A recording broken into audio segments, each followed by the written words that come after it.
Oo, ang labo person. 18 kinasal ako.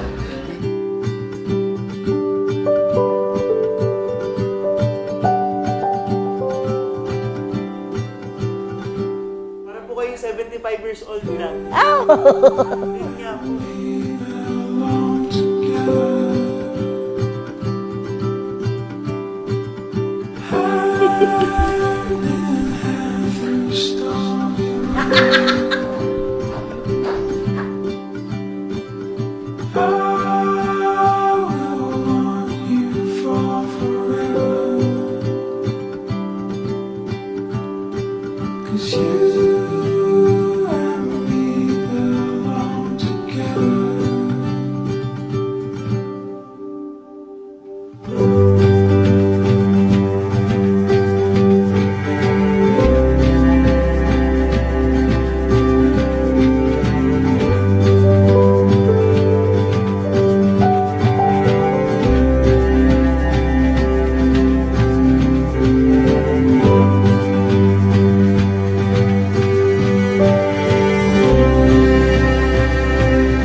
Maya, papayo ko sa kanila, basta magandang pagsasamahan, pasansyahan, ganun lang. Tsaka yung laging magkakaunawaan, uunawaan mo.